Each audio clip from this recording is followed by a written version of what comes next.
All right. I would like to introduce Anders Tobiason, who is our presenter this morning. He is the Multimedia Development and User Experience Librarian and an assistant professor at Boise State University. Welcome, Anders, and I will turn it over to you. Sounds good. Thanks, Michelle, for moderating this and throwing some links in there as we go along. But I'm just going to make sure that I am sharing my screen and then we'll get started. So here we go. And yeah. All right. So my presentation today is called Unpacking White Language Supremacy in the ACRL Framework for Information Literacy. But I'm going to start not with my presentation itself, though this is a part of it, but rather with an acknowledgement. I'm talking to you today from the unceded land of the Shoshone, Northern Paiute, Bannock tribes. If you would like to know more about them and support their work, please go to sbtribes.com. Their forced removal remains an indelible stain. The Idaho Indigenous Alliance is another organization that deserves our support. They are doing vital work here on the land I'm an uninvited guest on. You can visit them at indigenousalliance.org. I recently made a contribution to their work, and I encourage you to as well. Land acknowledgements are not enough and are often more performative than substantive. I invite you all to visit nativegov.org and their Beyond the Land Acknowledgement Guide to understand how we can all go beyond the land acknowledgement and do better. I also need to position myself. I am a white, cisgender, straight guy. My father's a professor, my mom's a nurse practitioner. But to complicate it, they're both first-generation college students. Nonetheless, I'm very privileged. That's my positionality. Perhaps those who have been given undue privilege based on nothing other than our birth and background can do a little good, rather than use it to perpetuate systemic injustice. So, I'm going to start with a question. Who defines information literacy? And perhaps even better, who is the ideal information literate individual? While the ACRL framework ostensibly eschews standards and wrote ways of assessing who is and is not information literate, the language of the framework makes it clear who the aspirational information literate individual should be. I'm going to give you a hint. They're white. So how do I know this? Through the concept of white language supremacy. Understanding how white language supremacy functions gives us ways to interrogate how the framework codes the model information literate individual as white. So that's what we're going to do today. We're going to unpack how the ACRL framework both explicitly and implicitly codes the idealized information individual as white. In order to understand how white language supremacy works, we must first get a grip on white supremacy culture more generally. In this, understanding whiteness is critical. Let's look at a definition of whiteness. Whiteness is first and foremost a socially and politically constructed behavior. But let's go a little deeper. The following quote is taken from Portland Community College's What is Whiteness? Whiteness has a long history in European imperialism and epistemologies. It does not simply refer to skin color, but an ideology based on beliefs, values, behaviors, habits, and attitudes, which result in the unequal distribution of power and privilege based on skin color. Whiteness represents a position of power where the power holder defines social categories and reality, the master narrator. This is really key. Whiteness defines the narrative. It occupies the position of both telling the story as well as defining the terms of the reality it creates. Whiteness is often unnamed. We do not name it white American culture because to do so would be to show the moniker white to be a marker of difference on par with other races. It's not how it works. It lies at the background, at a level where most folks operating under its sphere cannot recognize it, especially when it benefits them. As many scholars have argued for over 20 years, including Eduardo Bonilla Silva, Kimberly Crenshaw, David Theo Goldberg, and many others, race-neutral policies and practices thus can be seen as embodiments of whiteness's function as a neutral background. If you do not see race, then you do not need to investigate how whiteness works. There is no whiteness. But that isn't all. Whiteness is an active thing. It functions to do a lot of things that we assume as normative. The biggest one is that whiteness functions as a kind of unremarked on norm, or better, the model status by which other forms of English, knowledge, information literacy, societal norms are judged. The ACRL framework works in many ways off this principle and makes a nod towards questioning this norm. But the ways in which it defines information literacy and the idealized information literate individuals show, as Sophia Leung recently wrote in college and research libraries that, quote, putting forth specific understandings of information and knowledge, how they are formulated, collected, organized, accessed, and used, is vital to how white supremacy and settler colonialism have justified and maintained themselves as systems of power, end quote.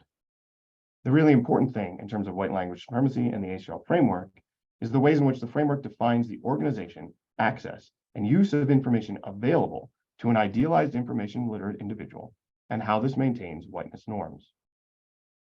And importantly, it's all unremarked on.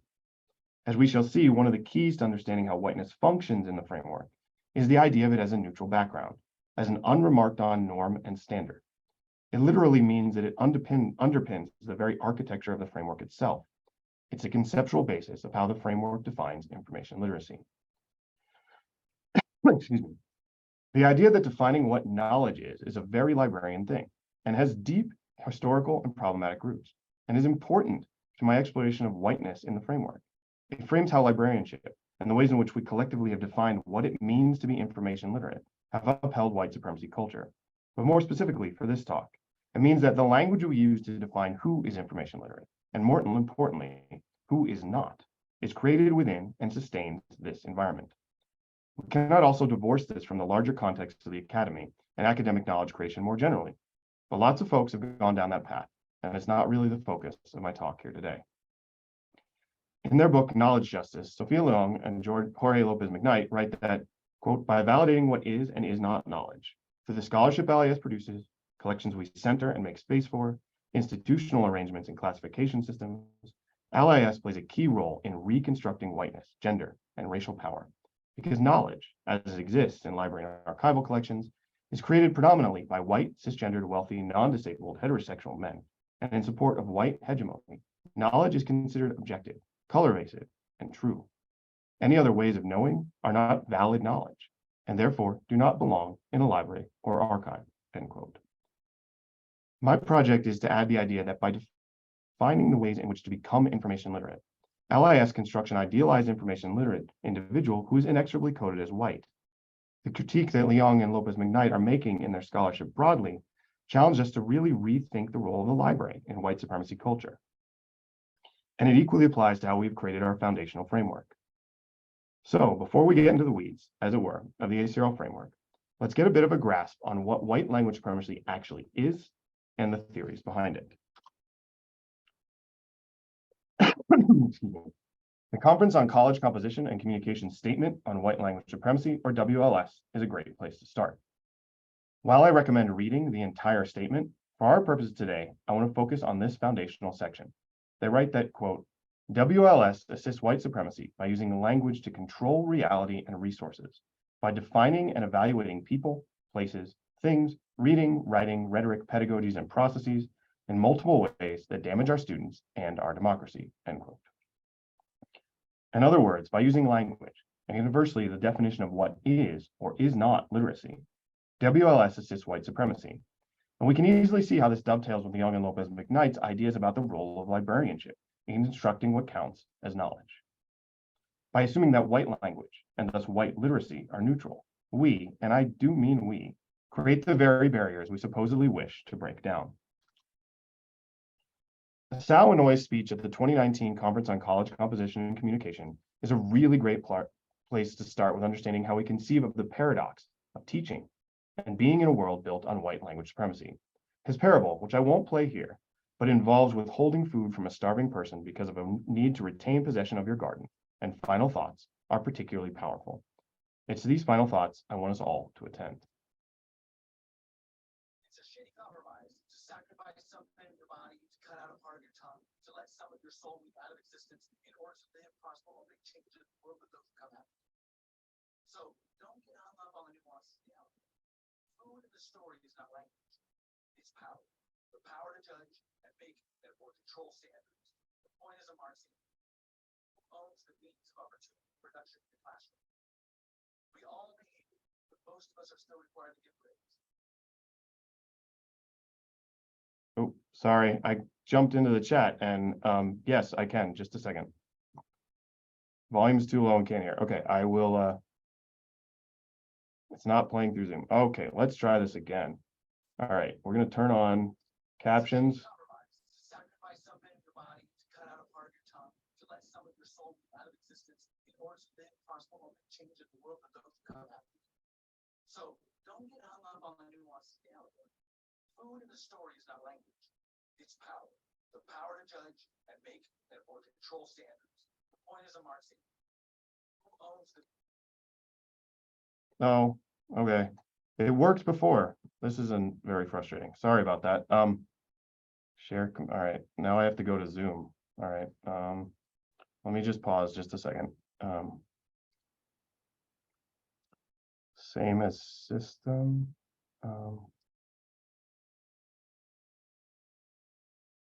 The share in the bottom left corner of the share selection window. Okay. It's also not the most important part of this. So let's try this one more time. Sorry. It did work before, and I don't know why it's not working now. Let me go here. It also is not, we can also play it on YouTube. Here, let's just do that. Let's see if I can do that. Maybe not. Okay, you know what? We're just gonna skip it because I'll let you watch it again. But yeah, it's fun. It's fun when this happens, and it was working just fine. All right, so let's keep going. His parable, which I'm not going to play here, but involves withholding food from a starving person because of a need to retain possession of your garden, and final thoughts are particularly powerful. All right, keep going. And one of the things he talks about is the idea of the Marxian one, whose information coins can be exchanged in the classroom. So here it's whose information coins are we valuing in our classrooms? Whose coins do we undervalue or even devalue? Even if we're trying to help, does that help function in a system that's designed to devalue anything not in the white mainstream norm? These are the paradoxes we as teachers need to wrestle with. Whose experience of becoming information literate is deemed the correct one? Okay, so in order to really sit with this paradox, we first need to understand some ways to interrogate WLS.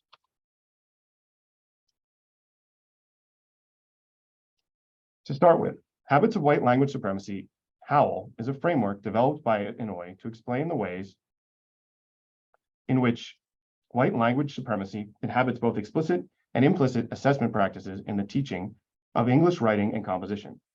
HOWL also captures the ways in which white supremacy infuses every aspect of the ways writing and language are taught. HOWL consists of 6 major habits, all of which are interrelated. And while much of the specifics of the discussion of these habits uses examples drawn from the English composition world, the concepts are very applicable to the ways in which the framework defines the information literate individual. So here are the habits, they're on the screen. They are an unseen naturalized orientation to the world, hyper-individualism, a stance of neutrality, objectivity, and apoliticality, individualized, rationalized, controlled self, rule-governed, contractual relationships, and order, clarity, order, and control. The ACRL framework uses these habits quite a bit. These habits are ones we all need to keep in mind as we think of how we, as a profession, have conceived of an information literate person. Think for a moment. How does the framework frame information literacy? Does it frame it as neutral? Is it something only an individual can do? And the big question, is information literacy neutral? One of the main themes of HOWL is the idea that, as Inoue writes, quote, part of the conditions of white language supremacy is an assumption in most systems that what is reachable at a given moment for the normative white middle and upper class monolingual English user is reachable for all. The assumption is often cloaked in narratives or justifications that use meritocracy and fairness, such as everyone must be judged by the same standards, without examining who tends to be the most advantaged by the use of such universal standards, end quote. But HOWL is not the only theory that's important here.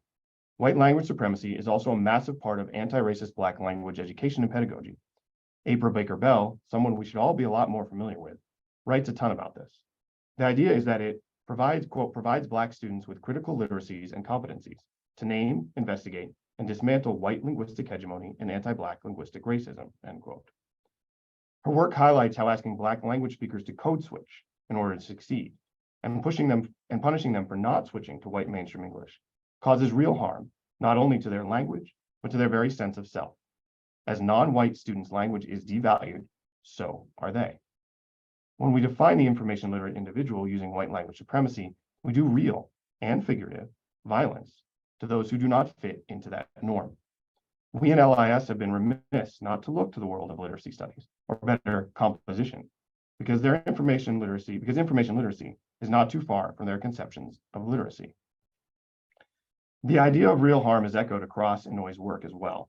In that speech that we didn't quite get to see, he references the idea that words have real violent consequences. And in his book, he goes even a little bit further, in a way that we in libraries really must consider. He writes, quote, "Sticks and stones may break my bones, but words, they can wound our psyches, break our spirits, harm us in ways that keep hurting long after the exchange is over.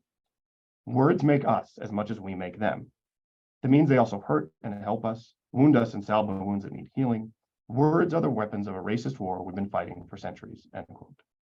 The words we choose to use to define the information literate individual participate in this violence, participate in deciding who gets to become information literate, and all the supposed privilege that entails.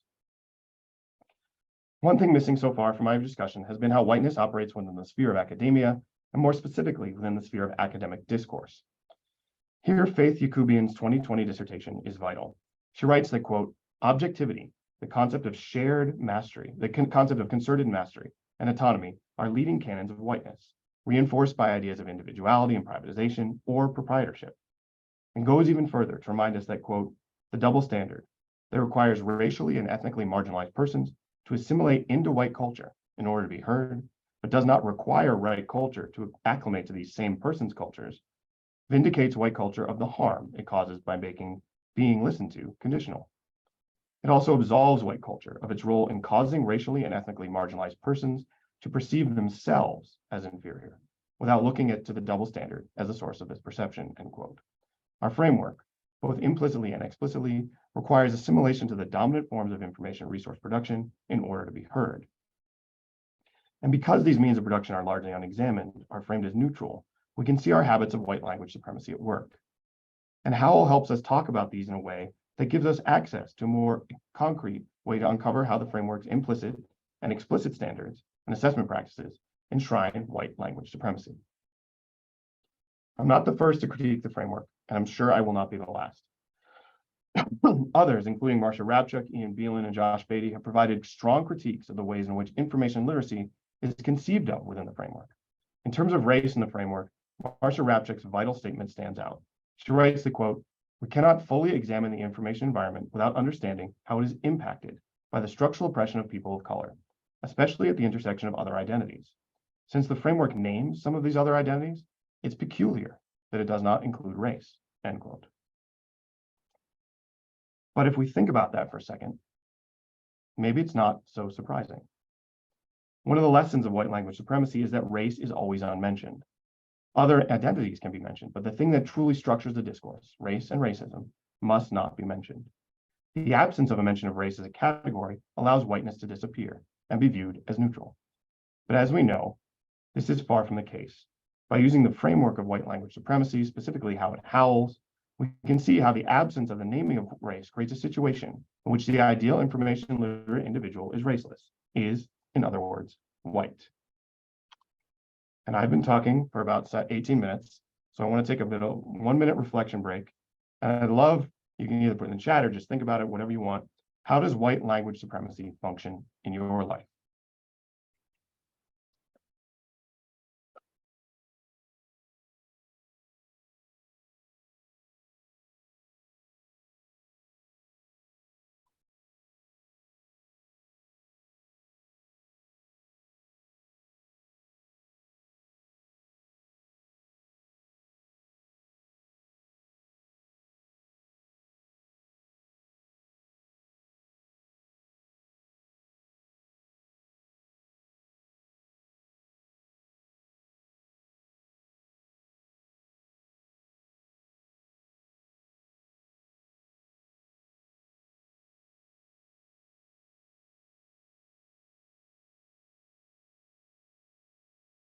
These are great.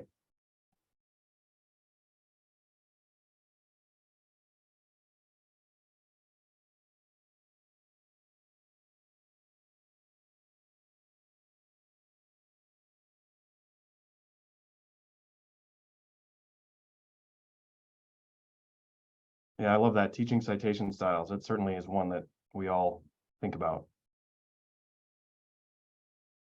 Wow, that's rough. Library instead of library. Wow.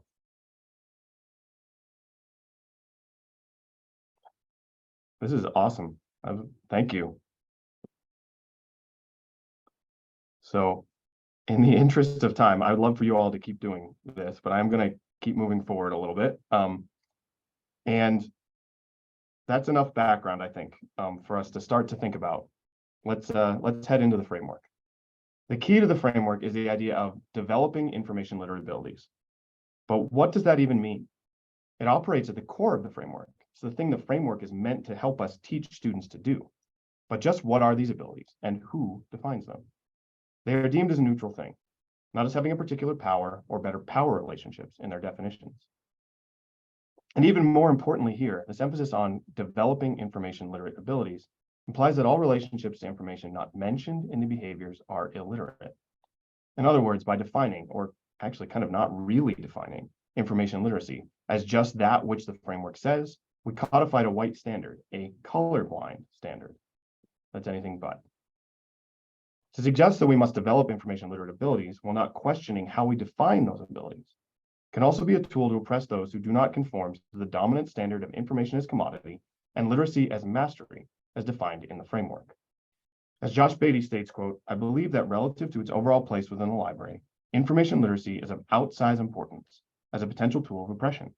Information literacy does not merely target the contents of the mind, but consciously tries to change individuals' cognitive processes," end quote.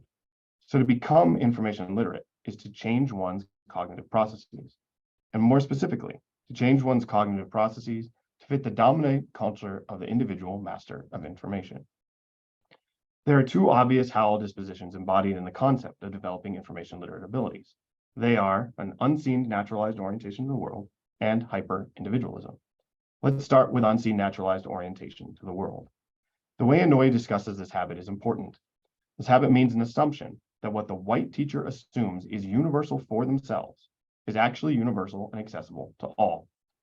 It denies the specific white orientation of whether the defined information literate abilities are indeed accessible to all, by quite literally not talking about it or acknowledging it. While a little bit off topic, I read a really great piece in The Nation recently about how many people's information seeking habits during the COVID pandemic around return to school have all assumed that the experience of white, middle, and upper class parents is normative, and just how harmful this has been and continues to be for families of color and low-income folks. It is again this presumption that the white, middle, and upper class way is normative and literally unseen. But again, the unsigned naturalized orientation of whiteness in the framework also helps us understand how we as a society have totally normalized this kind of information-seeking behaviors, and all as the norm, and all others as deviant.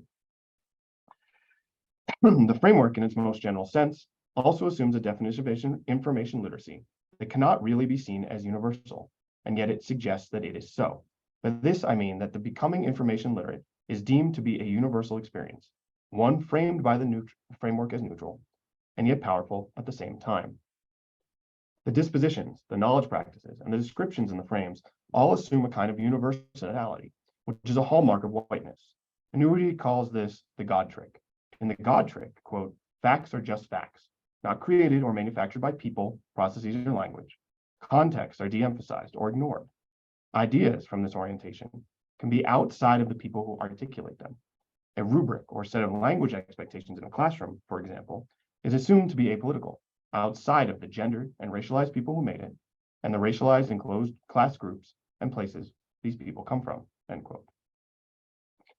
The framework invokes this kind of apolitical language on a regular basis and assumes its vantage point on what constitutes information literacy to be universal. To be objective, it thus does not have to engage with questions of context, of power, of who gets to become information literate. And now hyper-individualism. One of the key points of hyper-individualism as a hallmark of white language supremacy is that it, as Inoue writes, can appeal to universal truths and knowledge that come from inside the individual. This personal insight is often understood as universal insight, end quote. In the framework, to develop information literate abilities is a highly individualized experience, and it is assumed that the experience of the individual is universal. One does not participate in a community that becomes information literate together. or defines information literacy as something outside of the dispositions of the frame. The way the information literate individual is defined is in the singular. This is a way in which whiteness is again encoded as a neutral background. The white experience of an individual becoming information literate is assumed to be universal, and any other kind of process is deemed as lesser. April Baker Bell has important wisdom to impart here. Quote, any instruction that emphasizes the importance of white mainstream English over all other linguistic forms is especially dangerous for Black students and other linguistically marginalized students of color, as it communicates to them that being Black and speaking in Black language are insufficient, end quote. The very language of becoming information literate makes this kind of deficit thinking explicit. In other words, it's saying that here are the tools to become information literate, as long as information literate is defined as individual mastery within a defined frame of the academy and white mainstream English. Any other relationship, any kind of collective or alternative way of understanding the relationship between information and society is therefore deemed illiterate. This leads us naturally to interrogating the frame scholarship as conversation. Let's start with the final disposition.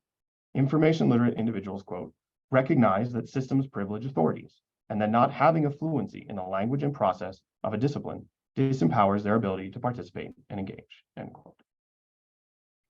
Does it though? Does not having a fluency in the language of whiteness or the implicit ways whiteness frames scholarship as objective and neutral disempower someone? Or perhaps it's in fact a good thing to not be fluent in that language, to acknowledge multiple ways of knowing. Okay, so wow, to assume that authority is neutral, to assume that assimilation should be the goal is truly problematic. Francesca Tripoldi's incredible work, The Propagandist Playbook, is a must read and way beyond the scope of this talk. But one crucial concept is important here. Quote, power and language are deeply entangled. Groups already in power can suppress the language of subordinate groups seeking justice, end quote. This is so important. She's writing about how keywords are manipulated in terms of search results that lead to conservative oversaturation in open web searching, but the idea applies here nonetheless. What we are, in a very real way, asking people to do is to learn the language of their oppressors and to make sure that they cannot seek justice. In order to enter a conversation that is explicitly and implicitly laden with racial dynamics, we ask students to learn the language of whiteness, to participate. And that's where code switching and its highly destructive power come in. We'll get to the problem of authority in a bit, but let's focus here on language fluency. The frame, in multiple ways, though most explicitly here, tells anyone not steeped in the seemingly neutral language of a discipline, or in general, the unexamined normalness of white mainstream English, that their engagement with the discipline or the wider world is without power in it. In this way, it lies directly in line with the kinds of anti-Black language teaching practices that Baker Bell and others theorize as harmful to not only Black language and thought, but literally to Black lives. In talking about what code switching actually does, she writes that, quote, they are being asked to switch their language, their cultural ways of being and knowing, their community, and their Blackness in favor of a white middle-class identity, end quote. So in order to become fluent, to gain power in terms of entering a conversation, this frame asks folks to discard their Blackness, discard their otherness. In other words, to become white. This kind of invocation of a standard language and language unexamined in its relationship to racial oppression sits at the heart of white language supremacy. A supposedly neutral language, an unexamined language, is a hallmark of HOWLing. Inoue writes that, quote, in order to maintain white language supremacy, or deny that it exists and assume that language is neutral and universal, there are things about language that have to be ignored. The first is that language itself is political. Ignore this fact, and it's easier to blame people for the language they speak, call them ignorant, lazy, or dumb, and deny them opportunities in society, all while saying it's all fair because it's all neutral, end quote. Basically, if one does not become information literate in the way the framework defines, it's easy to dismiss them as information illiterate. But not just that. By suppressing the language of marginalized groups and forcing them to assimilate to dominant language, whiteness maintains its grip. Ian Beelin writes of the framework that, quote, teaching students how to function within an academic discourse can be perilously close to teaching students how to conform, how to get along, how to succeed, end quote. One of the key ways white language supremacy works is that it encodes the idea that to conform is neutral. Inoue's speech that we didn't really see, but we would see a bit earlier, something I really recommend folks watch in its entirety. I'm glad we put the link there. One of the themes is that even in the best intentioned work, the systems of white language supremacy inculcate the idea of conforming to white language norm as neutral, as universal, as without harm. But that's not the way it works. To conform is necessarily to be harmed, if it is to conform to a culture, a languaging, a concept of information literacy that's not your own. We can see echoes here of Baker Bell's critique of anti-Black language instruction, in that both pedagogies, and the framework is really a pedagogy, teach students to code switch in order to succeed in a world that does not recognize their ways of knowing and being. And as Ruha Benjamin reminds us in Race After Technology, quote, the practice of code switching is power laden, end quote. And not only that, the power runs decidedly in the direction of white language supremacy. While the framework skirts around the issue of a standard, it was meant to replace standards after all. There's nonetheless an emphasis on knowledge as that produced by and within rather traditional means of production. That's not to say that understanding these things is not important, it most definitively is. But by not mentioning race, by not making explicit who has been excluded from the ability to make contributions, it creates a situation where disciplinary knowledge is deemed as neutral. Indeed, the problems of context and neutrality plague the framework more generally. By this, I mean that the process of entering into conversations is portrayed as neutral, the process of searching is portrayed as neutral, and even the frame information as value assumes a kind of neutral actor in complete control of how they choose to distribute their personal information. That frame is particularly problematic. These points illustrate the issue. Information literate individuals, one, understand how and why some individuals or groups of individuals may be underrepresented or systematically marginalized within the systems that produce and disseminate information. Two, decide where and how their information is published. Three, understand how the commodification of their personal information and online interactions affects the information they receive and the information they produce or disseminate online. And four, make informed choices regarding their online actions in full awareness of issues related to privacy and the commodification of personal information. Those are directly from the frame. The HOWL's stance of neutrality, objectivity, apoliticality, and clarity, order and control, and rational controlled self have much to say about this issue. Inoue's discussion of the individualized rational controlled self contains this thought, quote, this makes social and cultural factors into external constraints on the individual, which must always be ignored or overcome. Meaningful issues and questions always lie within the rational self, end quote. The question we need to ask is exactly who is able to make informed choices, who is able to decide where and how their information is published. In other words, whose privilege allows them these affordances. And a discussion of clarity, order, and control contains this, quote, thinking, rationality, knowledge are apolitical, unraced, and can be objectively displayed. Words, ideas, and language itself are disembodied or extracted from the people and their material and emotional context from which the language is created or exists, end quote. The idea that knowledge is unraced is explicit in the framework. While it seemingly names alternative authority figures, it never mentions race. It also never suggests that there's anything wrong with the status quo. In other words, the framework frames knowledge as having value, but does not contextualize it as having use as a tool of oppression.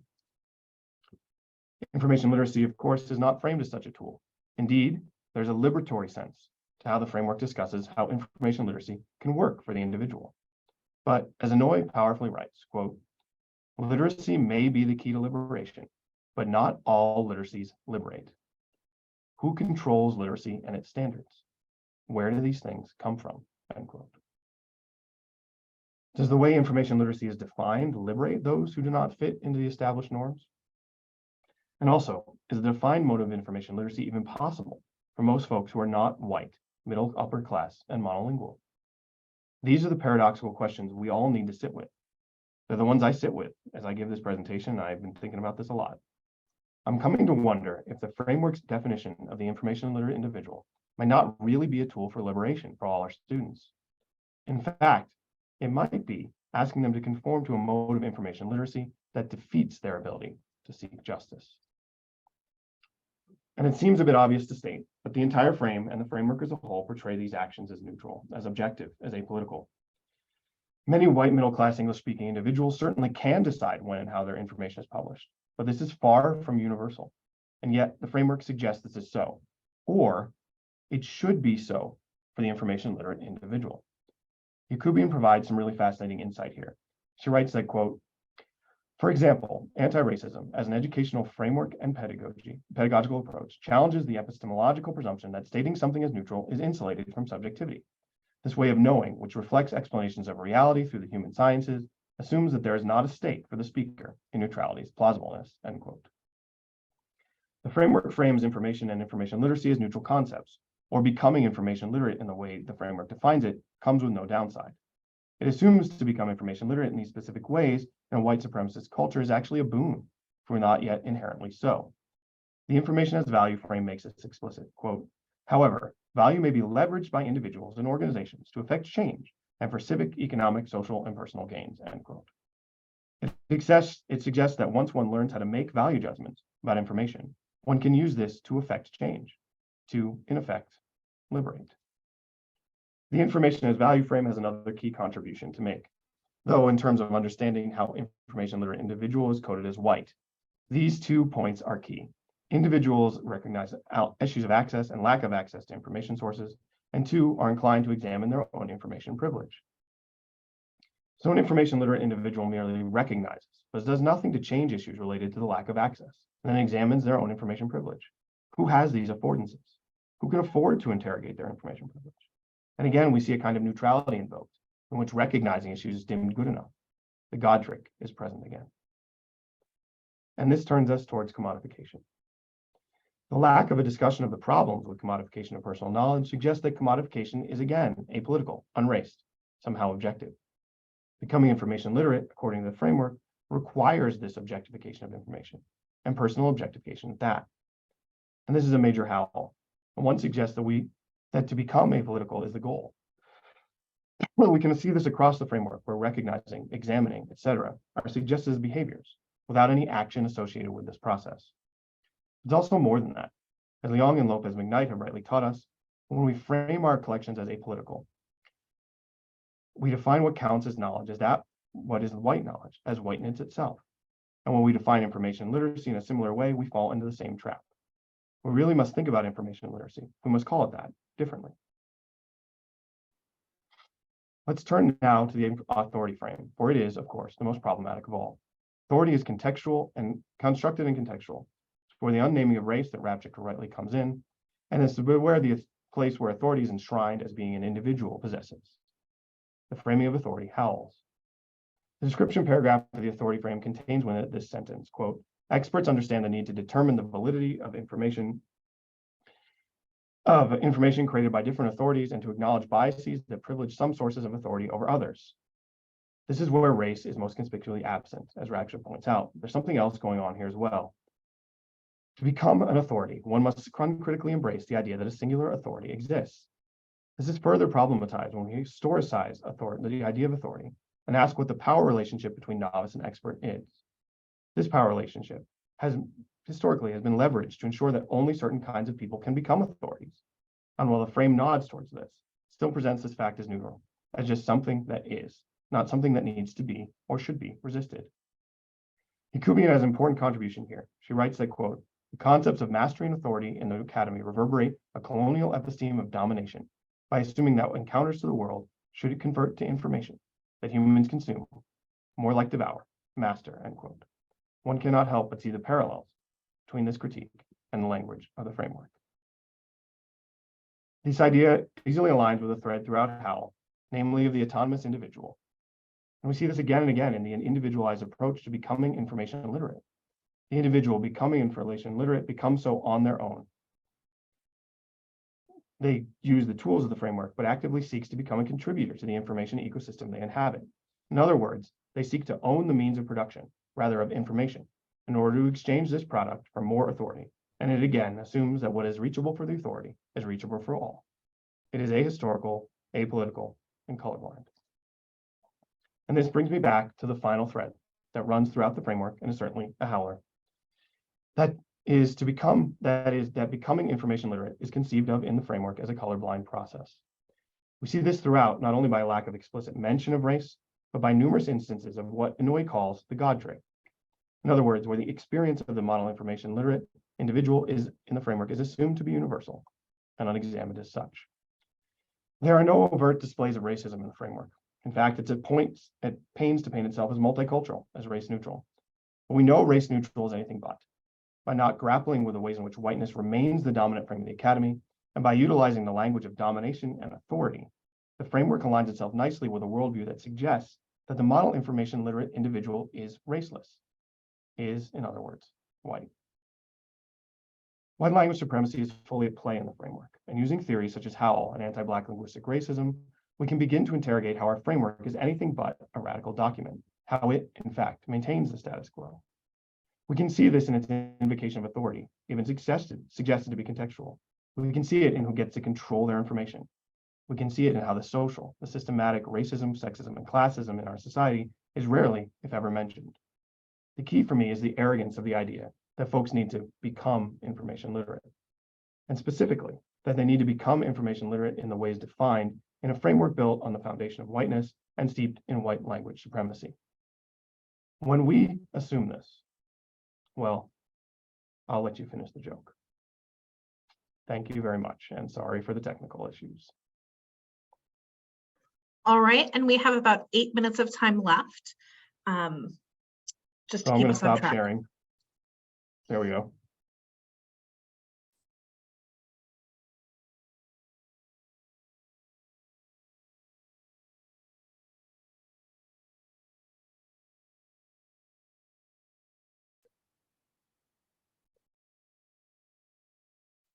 So I don't know if any folks have questions that they'd like to raise. I am looking for the chat. I know at the beginning we had a question about when and where recordings would be shared. And so the slides are going to be in our campus repository. Recorded presentations will be on our YouTube channel, and we'll send a link to all registered attendees, presenters, anyone who's on the mailing list when those are available.